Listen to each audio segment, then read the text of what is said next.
All right, guys, welcome back to the channel. For my second video here, I want to do a little different review of my car here. I have a lot of questions, and I've had a lot of responses from people just driving this thing around, and over the few years that I've had it. It's an Alfa Romeo Giulia TI Sport 2019. It's a lease, so I'm in my last year. I want to talk about a few different things that other people in their reviews just neglect to speak about, and I really don't know why.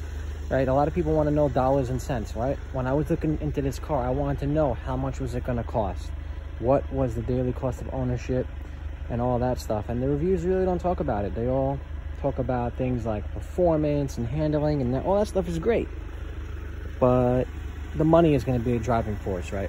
So as you can see, I do have the quadrifoglio rims on it with the low pro Pirelli tires and the black and the red calipers.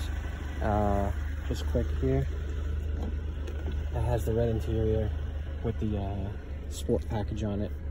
Let me show you the back seat. Oh, sorry, I got the cover here for my dog, but yeah, it's all red in the back. All right, so let's get into it. Let's talk a little bit. I'm gonna get inside because it's snowing. It's a little cold out. All right. So here we are inside. Yep, pretty standard stuff. Nothing crazy. It's like I said, the TI Sport package. It does have the panoramic roof. And in the back here. So first, let me tell you where I came from, what I was driving before this, and why I got this car.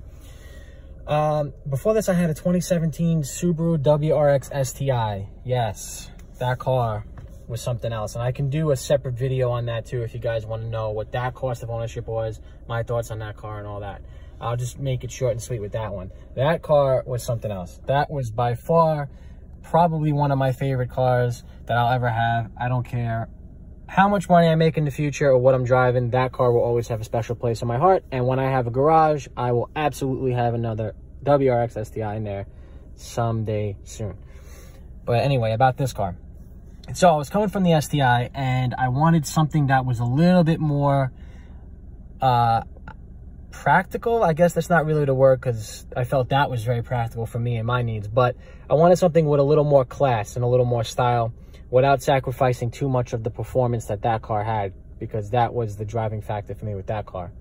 So I was looking at these sports sedans in this class, and you know, you have the 3 Series, you have the C Class, you have the A4, I guess you have the IS if you want to throw that thing in here too. And those prices on the BMW, on the Audi and all that came in a little bit higher than what this was, the deal I got on this. And frankly, those cars are everywhere. Everybody's driving those cars. Every 17, 18-year-old whose parents have a little bit of money is driving a 3 Series, driving an A4, driving a C Class, blah, blah, blah. Those cars are everywhere. We had just got back from a trip in Italy. And over there, they don't really drive the Giulia. They have a model called the Giulietta. It is the hatchback version of this, and a little bit smaller, but pretty similar. And my wife and I fell in love with the front end of these Alfas. That the Scudetto grille, it just looks very elegant and sporty. And it sticks out from the rest of the competition. You know what I'm talking about if you've seen these on the road. I still to this day have people asking me, what car is that? What is that? And you tell them it's an Alfa Romeo, and they're like, what? I didn't even know those are available here. So I was like, yeah, they are, and they've been around here for a couple years now. But so I went to the Alfa deal. I found one close to my house, and they right off the bat asked me how many months I had left in my Subaru STI, and I had about 3 months at the time, and they immediately made an offer to buy me out of that lease. Because they literally had a buyer within 2 days of that car. Those cars turn over real quick. So they bought me out of that lease. I talked them down on the down payment to about $2,500 out of pocket. That included all my fees and everything. And the lease deal on this was about $450 and some change. I'm paying a little bit more because I did get the tire and rim package, because of the low pro on those tires. They are run flats and the quadrifoglio rims. If you look at the price of what one of those tires and rims cost, if you bend it up and blow the tire out, it's what they said at the time was close to about $800–900 to replace it, which was absurd, and I'm not going to pay that, especially living in New York with all these potholes and these wonderful roads that we have. If you're driven in New York, you know what I'm talking about. So basically, I jumped on the deal. I don't really know what they're going for today, but this was in 2019. They had good promos on the car, and they were basically just looking to make a deal so they can get their name back out there. This TI Sport model was key for me because I wanted the sport seats here. They have the nice bolstering. They're much nicer than the Lusso trim, that I think anyway. I mean, the Lusso trim is probably a little more comfortable, but this has the sport seats, and the bolstering is really nice and generous and feels great. And it has the paddle shifters. Yes, these are key, especially coming from a 6-speed manual. I drive it like this all the time in sport, or dynamic mode as it's called here. And yes, they are column mounted, real deal paddle shifters. They are not mounted to the wheel like the other cars that are out there. This thing is done right, and they're metal, not plastic. They feel great in your hands. This car has a lot of little Ferrari hints in there. It has a lot of just Ferrari-like feels. If you've ever seen a Ferrari, now I'm not comparing this to Ferrari by any means, but it has little hints of the heritage that's there. If you guys know the history, Ferrari used to work for Alfa Romeo. He raced cars for them, and then he broke off and he formed Ferrari. So I do believe a lot of those engineers had a little say in the building of these new Alfa Romeos. So cost of insurance, I spoke about the lease, the insurance cost. Well, I mean, that differs per state, wherever you are, right?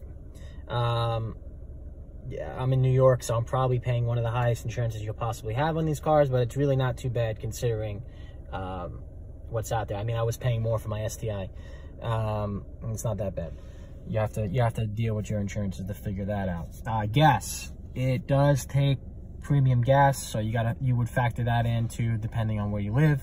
It runs just fine on regular too. I mean, I don't really recommend it, especially if you're buying it. It's not great for your engine, but you know, you do you. So what I like about this car, it is pretty quick. It's got a, I believe, 280 horsepower engine, turbocharged, 4-cylinder. It gets up and it goes pretty well. It kind of sleeps on you at first, because coming from an STI where you feel just about everything in that car, this car is much smoother. So you don't always realize how fast you're actually going. But you look down at the speedometer and you're 80, 90, 100, and you don't barely even know. You don't even feel it. It's smooth. It would be even smoother if I had the Lusso trim wheels on it with the fatter tires. These are very thin, and you feel a lot more with it. It depends on what you want. I was going for more of a sport look, and I wanted the quadrifoglio touch. I don't recommend them because they do cause a lot of worrisome problems. You know, if your potholes, you know, if curbs, whatever, you need to be super careful with them, because you will get nicks and dings on them just driving the car. Even if you don't hit anything, if you little hole here or there, you're gonna get a nice nick on it. And I do have those. They are there, they are present. But that's a side effect of driving the car the way it's supposed to be driven, right? So right off the bat here, you have the screen. I kind of want to talk about what I don't like about it. You have the screen here, right? And the screen cut is fairly large, right? And then if you actually go into the screen, it's only this here. I mean, it's still a nice size screen, right? It's still nice, but I think it would be a lot better if this entire piece was the screen, right? Instead, Alfa has all this wasted space around here. It's just this little square. That's the screen, and it is a big screen, and it works great with Apple CarPlay and everything. I don't want to plug my phone in because might throw off the video, but it does have Apple CarPlay if you hook it up right here, and you can, you know, and you have your nav, your music, whatever you want to use it for. So that is kind of a ding. Also, this model is not a touchscreen. 2019 is not a touchscreen, and Alfa told me at the time the touchscreen was viewed as a safety issue. Now, it's really not that big of a deal because you have the click wheel and everything here that you use. But, you know, you want the option. You know, some people like to touch the screen or whatever. You know, it was 2019 at the time, 2020, and every car has a touchscreen. Not this one. The new models do. They fixed that. Also here, when you get down in here, you know, the feel of it is a little cheap. All right, it's plastic here. They could have leather wrapped it. They could have made it a little bit better. Same with these buttons. These buttons are, you know, plasticky, and they wiggle a little bit, and they don't feel premium. You know, it's just a premium brand. This is Italian. Everything in here is Italian leather. It's, you know, they kind of cheaped out on this here. Also, storage. There's really not that much storage here to put your phone, put your wallet, put your keys, whatever. You do have the cup holders here, but as you see, I'm using one for water. And where do I put my phone and keys? In this other cup holder. And if you have a passenger, what are they going to use? Right? You do have the glove box here, which has some good space in it, but that's about it. The new models, they updated the feel of all this. They made the materials more premium, and you have a cubby here. This dips down, and you could drop your phone in here, and it's got wireless charging. So literally all the problems I had with this model, they upgraded on the very next year model. However, you know, I'm just, you know, these are just little issues. You know, the reason why I bought this car is the way it feels, the way it performs, the way it looks, and the price. You can live with that, I think. Oh, and excuse the marks on here. This is not damaged. This is from my dog, who loves to rub his nose all over here when he's in the car. He's a golden retriever. He's coming up on 7 months old, and he makes a mess everywhere he goes. Anyway, so that's that. What else do I want to talk about with this car that I can potentially give you guys inside info? Would I get it again? Actually, I'm looking to get the Stelvio next, the truck, because we have a, you know, married now, we have a dog, we're going to hopefully start a family in the near future, and we need more space. This car is pretty small. If you see the legroom here, these seats are all the way back, mind you, but, you know, there's not much legroom. The car is small. Trunk is small. But again, you're buying a sports sedan. You're getting sportiness. You're not buying room. You're not buying things that other cars will provide. You're buying fun. And this car is most definitely fun. I recommend it if you're in this market. If you're looking at cars in this class, don't overlook this car. At least go and test drive it. It is faster than just about everything in the class. If you watch, there's plenty of videos of them racing the A4 against this, blah, blah, blah, the C-Class, whatever. This car performs. It doesn't have the bells and whistles of those cars, but I mean, at the end of the day, how much do you really need? It has a heated wheel. It has the heated seats. It's comfortable, okay? It really is comfortable. Oh, and it does have the split seat here, the adjusting thing. What else? Oh, your drive modes, okay? You have, it's called Alpha DNA. Right now, it's in natural, and then there's dynamic. So when you click it over, you get a little thing that turns red or blue, and then you have this mode here, which I don't even know what the A stands for. I don't drive it in that mode. This is like your eco mode or whatever, and if you're gonna drive the car in this mode, don't buy it. All right, there's no point. The only time I will ever consider this mode here is if I'm in bumper to bumper traffic. Otherwise it's natural, or it's mostly in dynamic mode here in the manual mode, because again, that's why you're buying a sports sedan. You should drive it like a sports sedan. You should not drive it like it's no offense, a Prius or something that is meant to save gas. They have these wonderful things now called electric vehicles if gas is your concern, and those are fine. Those are great, but you shouldn't be in this mode. That's just what I don't understand it. It doesn't make sense. But they have to offer it, and it's there. Going back to my STI, that also had I think it was intelligent mode. Then you had sport, and you had sport sharp, and that car was always in sport or sport sharp, and it was driven like you would drive a WRX STI. Anyway, But yes, I do recommend this car. You know, by the way, it does have heated mirrors, so that's great too. And they're auto folding, so the car will, you know, there you go. Beautiful, beautiful, nice.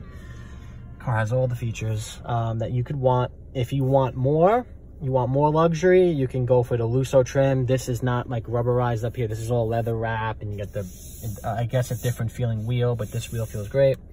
You know, if you like better the Audi platform or the Mercedes, then that's for you. The Mercedes has the, you know, a different infotainment center, and that's all fine and good too. But anyway, just to reiterate the price of this car, my lease deal was $450, and then I'm paying, I think, $30 to $40 extra per month for the tire and rims. I have to actually look at what I'm paying. I have it on auto, and it just deducts. I think it was about $30, maybe $45 a month for the tire and rim, but it's worth it if you're in a place where you're worried about that kind of stuff. Oh, let's talk about the all-wheel drive in this thing. You know, we live in a place, obviously, where it's snowing. Weather is a concern at certain months of the year. The first time I drove this car in the snow, right, that was also a concern coming from the WRX STI and the all-wheel drive and the monster that car was in all weather, provided you didn't get hung up. I drove this car in the snow for the first time in Vermont. Yes, in Vermont. We took a ski trip, and I drove up there at night, and when we got there, there was about 8 to 9 inches of snow on the ground. It was late. They weren't really plowing it. And again, it's Vermont, so they're not really as concerned with that kind of stuff like we are. People just are used to it. This car did amazing in the snow. I did not feel unsafe. I did not feel like this car was out of control. This car handled it just fine. I've driven it in the snow a few more times after that, and I've never had a concern other than the fact that it is low to the ground. If the snow is deep, you got to worry about your front bumper getting torn off, your side skirts, and if you get hung up, well, you're hung up. I don't care what you have. If you have a tank, you're not going to drive. I don't recommend driving this car in terrible weather by any means, but if you have to, it does well, and probably even better if you have the different wheels and rims on it. But I do recommend this car. I think it's great. I do want to look into the truck, and definitely do not sleep on this car. Anyway, thanks guys. I'm gonna post more videos of cool things that I have. If you guys want to see the WRX STI review, I can post a video on that. If you're interested in that kind of thing, I'll give you guys the numbers, the rundown, cost of ownership, anything you want to know. Any other questions you guys have for this car, just drop it in the comments. I'll be happy to talk about it. And again, I don't understand why people don't talk about that. Money is a driving factor in cars, and people want to know what their deal is, and they want to know what other people are paying. So when they walk into a dealer, they can kind of haggle. You know, the dealers are not going to tell you the better deals they've given on these cars. They want you to think that you're getting the best deal at all times, and that's usually not the case. Like when there was a guy before you who's paying $50, $60, $70, $80 less per month on the same model you got, and they told you that you have the best deal. And I'm sure there are people paying less for this car than I am. But to reiterate, $2,500 out of pocket. They bought me out of my STI lease, and I'm in this car at $450 a month, plus the tire and rim package. So all in all, it's costing me less than $500 a month for this car, not counting the insurance and the gas. That is, you know, the state dependent wherever you live or anywhere else in the world. So anyways, get back to me in the comments, guys. Ask me whatever you want, and I'm going to be posting a lot more videos on the cool things that I do end up getting or have. Also, I did mention that I have an English cream golden retriever. He's 7 months old. If you guys want to see him, if you're possibly in the market for an English cream golden or a golden, and you want to know my feelings and everything about them, let me know. I will gladly post a video on him too. Anyway, guys, thank you. See you later.